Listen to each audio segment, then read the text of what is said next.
भवन। नीतीश सरकार में लालू जी की पार्टी से बिहार के शिक्षा मंत्री बने हुए प्रोफेसर चंद्रशेखर ने रामचरितमानस पर फिर एक बार जहर उगला है। बरबोले मंत्री जी ने रामचरितमानस की तुलना केसियन अर्थात पोटेशियम साइनाइड नामक जहर से कर दिया। प्रकार का खाना परोसा गया हो, उसमें थोड़ा पोटेशियम साइनाइड डाल दिया गया हो तो आप खाएंगे। बिहार के शिक्षा मंत्री प्रोफेसर चंद्रशेखर एक बार फिर रामचरितमानस का अपमान कर रहे हैं। चंद्रशेखर उस श्रेष्ठतम महाकाव्य को पोटेशियम साइनाइड बता रहे हैं जो सनातन धर्म को मानने वालों के आराध्य प्रभु श्री राम की पावन कथा है। हैरानी होती है खुद को प्रोफेसर कहने वाले मंत्री जी। शिक्षा मंत्री को रामचरितमानस में अच्छाइयाँ क्यों नहीं दिखती, जिसमें उदारता, त्याग, क्षमा और धैर्य के गुणों को भगवान राम के जीवन के जरिए चित्रित किया गया है। उनके लिए रामचरितमानस जहर से कम नहीं है। इसलिए मेरी आपत्ति वहाँ है और रहेगी जीवन भर में।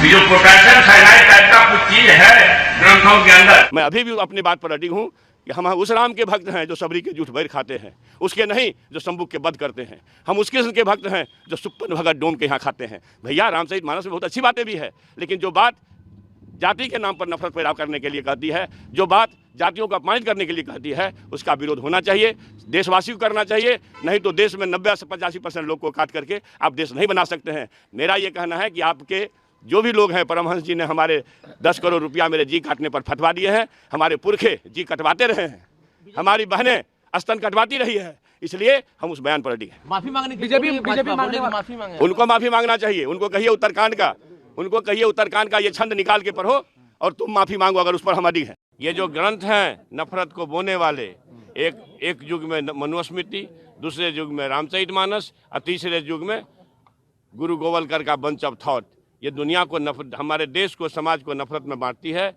नफरत देश को महान नहीं बनाएगा। जब भी कभी महान बनाएगा तो मोहब्बत ही बनाएगा।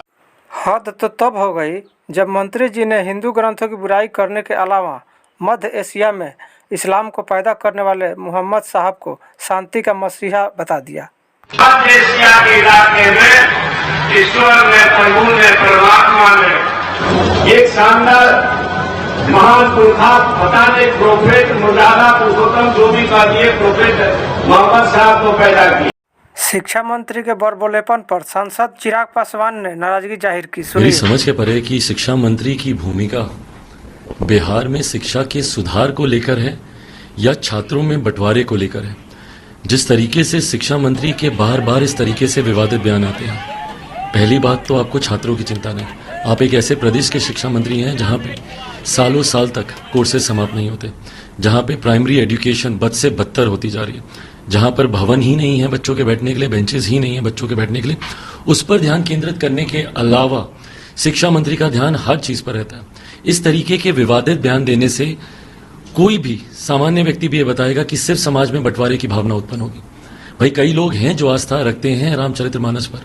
आप शिक्षा मंत्री हैं, भाई कैसी भाषा का आप इस्तेमाल कर रहे हैं? पोटेशियम साइनाइड, भाई अगर वो पोटेशियम साइनाइड होता तो अभी तक तो सब लोग समाप्त हो गए होते। भाई कैसी बातें आप कर रहे हैं? और इस तरीके की बेफिजूल बातें आज की तारीख में कर समाज में बंटवारा पैदा करने के अलावा इससे किसी को क्या प्राप्त होगा? क्या शिक्षा यही सिखाती है कि समाज में बंटवारा पैदा करें धर्म के नाम पर, जाति के नाम पर, अलग अलग संप्रदायों के नाम पर? या शिक्षा सबको जोड़ने की बात करती है, सबको साथ मिलकर आगे लेकर चलने की बात करती है? और यही कारण है क्योंकि बिहार के शिक्षा मंत्री का ध्यान ही इस तरफ नहीं है, इसीलिए बिहार से बच्चे पलायन करते हैं, दूसरे राज्यों में जाते हैं।